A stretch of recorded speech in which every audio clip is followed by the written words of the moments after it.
Good afternoon, everyone. Thank you very much for being here today.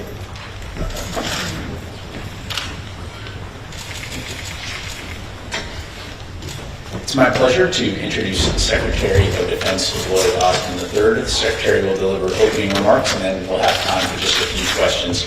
Please note that I'll be moderating and we'll call on the journalists. We do have a very tight schedule, so I appreciate your limiting follow-ups. With that, I'll turn it over to Secretary Austin. Thanks, Pat. Well, good afternoon, everyone. It's great to be back at NATO.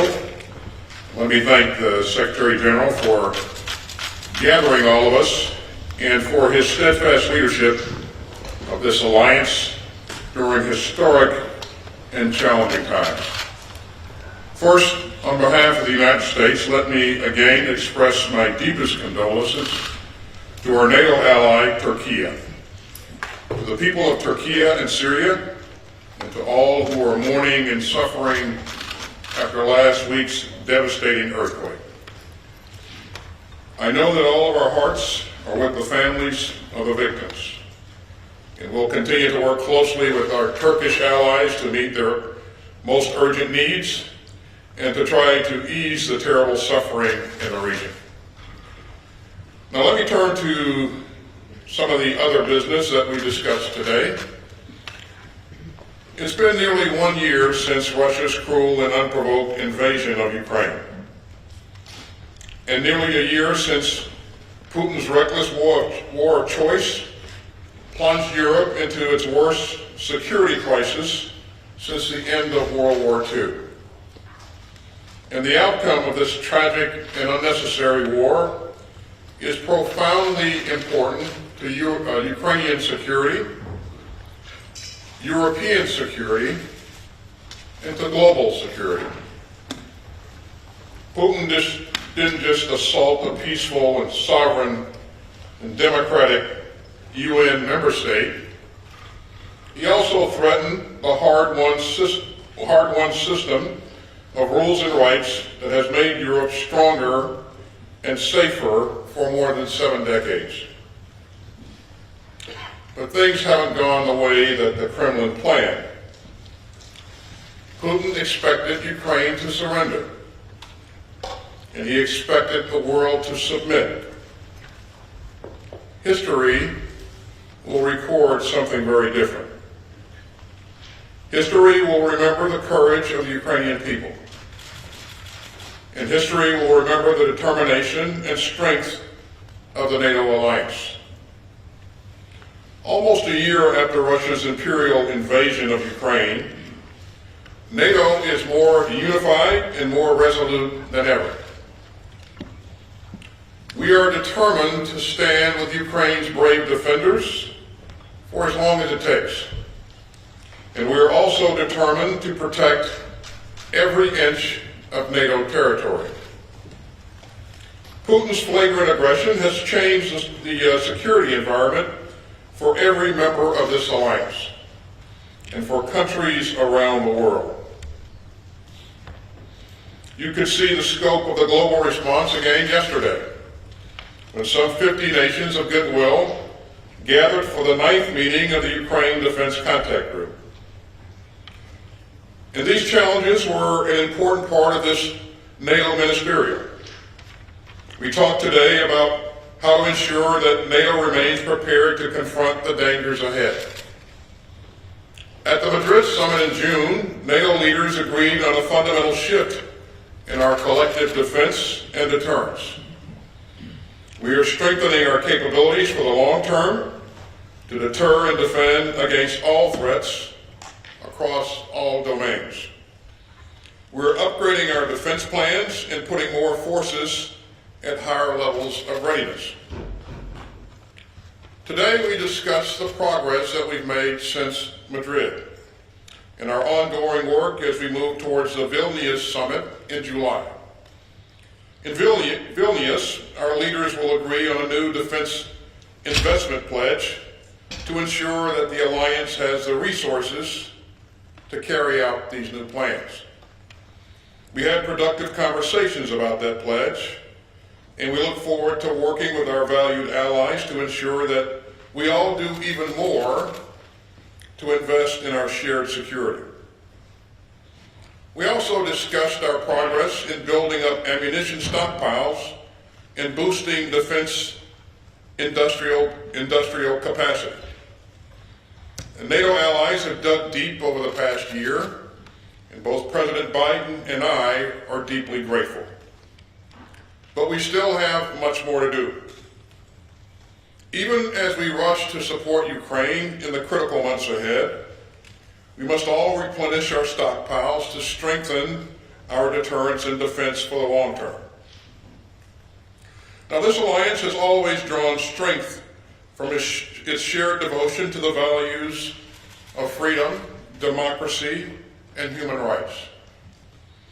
We've seen it in action over the past year, as our extraordinary allies have stepped up to condemn Putin's imperial aggression, to support Ukraine's right to defend itself, and to strengthen our collective defense.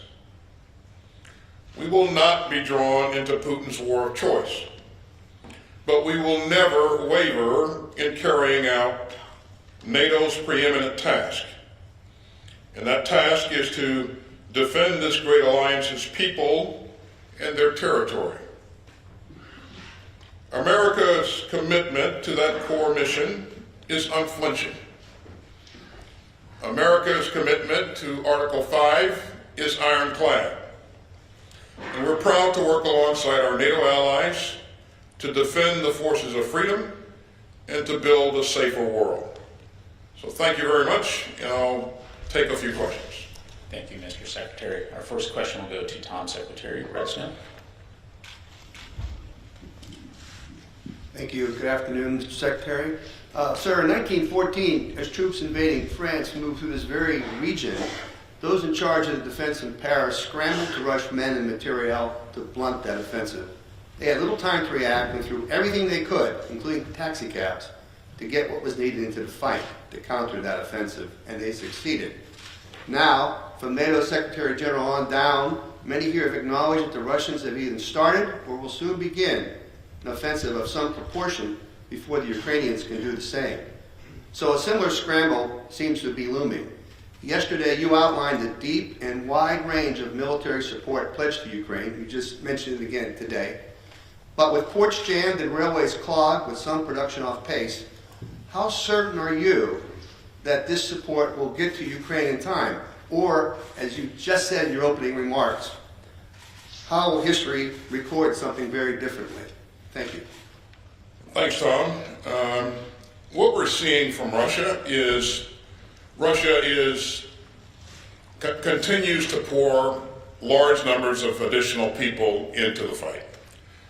And those people are ill-trained and ill-equipped. And because of that, we see them incurring a lot of casualties. And we'll probably continue to see that going forward. That's their strength. They have a lot of people. Our goal is to make sure that we give Ukraine additional capabilities so that they can be not only be marginally successful, they can be decisive on the battlefield in their upcoming offensive. And so you've seen us move to provide Bradley fighting vehicles. You've seen us move to provide Strikers, Martyrs, Leopard tanks, and a number of other things that we're pulling together to provide them additional capability that I think will make a pretty significant difference in their counteroffensive in the spring. So we're laser focused on making sure that we provide a capability and not just platforms, Tom. So for every system that we provide, we're going to train troops on that system, but we're also going to give them additional training on maneuver, on the integration of fires, on sustainment, and on maintenance.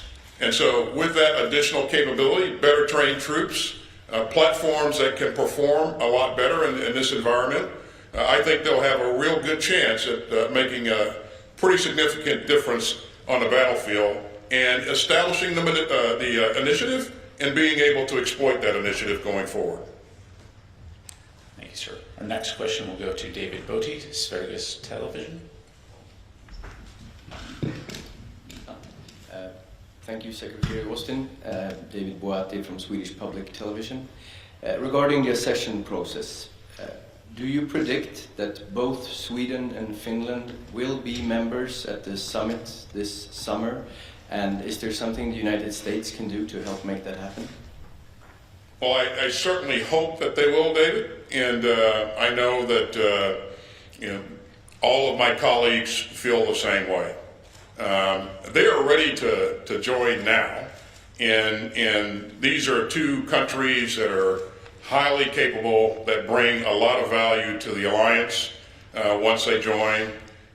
We've trained with them in the past. They've invested a lot in modernization, and so they'll bring a lot to the table.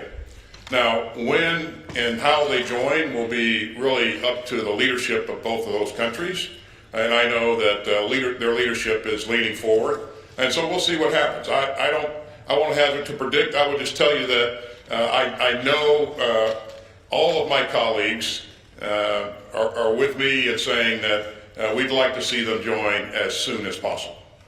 Thank you, sir. And our final question will go to Bill Hennigan, Time Magazine. Sir, in the last 24 hours, we've heard that a F-16 shot at and missed a flying object over Lake Huron, and that the objects themselves may likely be for research or some other benign reason. Given that there's been no other shoot-downs in the past 2 days after we had 3 in a row, is the military now more wary to engage these objects? And then secondly, it seems that the debris is located in some hard-to-reach places, to put it lightly. So how important is the recovery of this wreckage to deciding the policy ahead? Thanks, Bill. I'm not aware of any additional objects that have been reported operating in the space in the last 48 hours. So, but in terms of whether or not the debris is important, it's absolutely important, and we're going to do everything we can to recover debris if it's possible. That will help us learn a lot more about what these objects are. We're also working with other agencies, NASA, FAA, FBI, and everybody in the community who may have an interest in operating in this space to learn more about what these could have possibly been. And so I would just tell you that the safety and security of the American people, that's the thing that's most important to me and to everybody on the DoD team and throughout the interagency. So we're going to continue to drill until we learn as much as we can about what these objects are and why they were operating in those spaces. We will always err on the side of caution, but again, there's a lot to be learned going forward. So. Thank you very much, sir. Ladies and gentlemen, that is all the time we have for today. This concludes our press briefing. Thank you.